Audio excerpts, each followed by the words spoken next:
Bonjour à tous. Aujourd'hui, on passe à l'étude cas numéro 4, centrée sur un composant essentiel des moteurs, qui sont la bielle et le piston.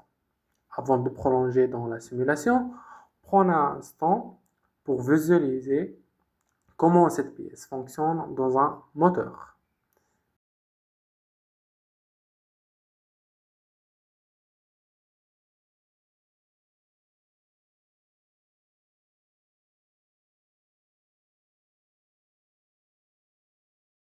C'est la clé pour bien comprendre les efforts mécaniques en jeu. L'objectif de cette vidéo, c'est d'appliquer les 6 étapes méthodiques pour répondre à 3 questions techniques précises. On reste rigoureux mais efficace. On commence maintenant. Pour l'apparition de l'angle simulation, on doit cliquer sur complément de SolidWorks, puis SolidWorks simulation. Après sur simulation, cliquez sur nouvelle étude et on exécute notre étude statique. Maintenant, on applique notre matériau qui est DIP ASI 1020 à travers le clic droit sur connexion, puis appliquer un matériau et on clique notre matériau. Après, on doit mettre notre connecteur de type contact. On confirme. Maintenant, on doit remplacer la bielle et l'axe par leur connecteur à travers le cliquer.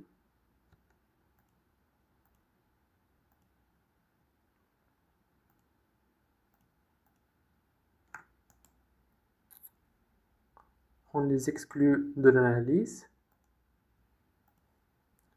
Après, on doit les remplacer par leur connecteur à travers le clic de droite sur connexion, puis sur axe,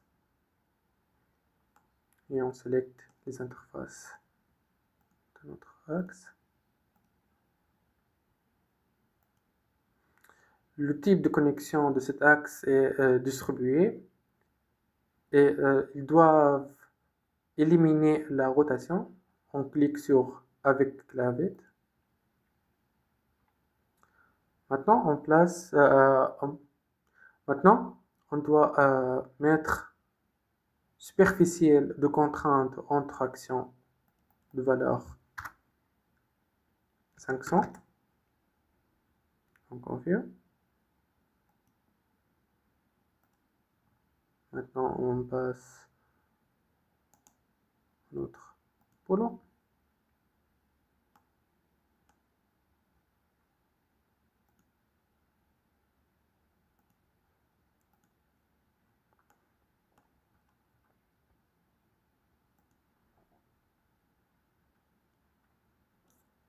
Il doit être aussi de type de connexion distribué, matériau bibliothèque assez allié aussi.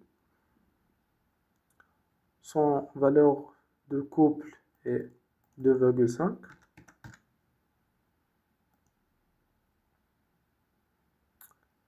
Nombre de filtrage, il est 1,2 dans notre cas. Et on confirme. Puis, afin d'éviter de répondre à cette étape, on clique droit sur notre bouton, copier, puis connecteur, et on clique sur coller, puis on change les interfaces.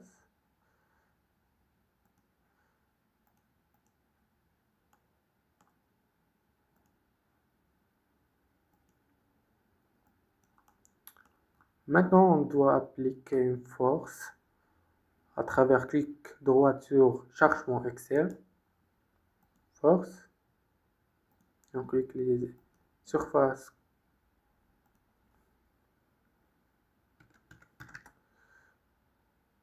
et la force doit être totale. Confirme. Maintenant, on élimine le degré de liberté de notre prise à travers le clic droit sur déplacement opposé, puis déplacement opposé avancé.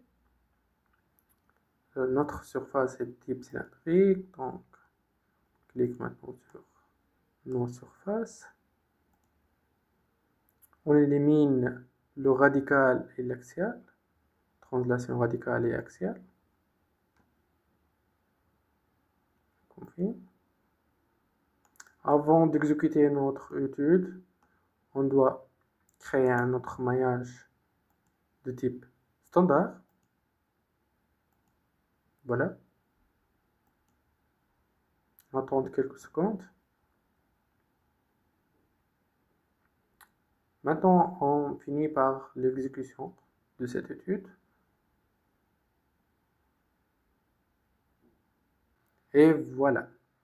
Maintenant, pour répondre à nos 3 questions, on va cliquer droit sur contrainte, modifier la définition, puis option graphique, on met 0. Et voilà notre contrainte, valeur de contrainte maximum qui est 41. Pour les 2 autres questions, on doit cliquer droit sur résultat, définir un trace de contrôle des axes. OK. Détail. Connecteur d'axe 1. Voilà leur valeur maximale. Lamage avec coup. Voici aussi valeur maximale. Et c'est tout.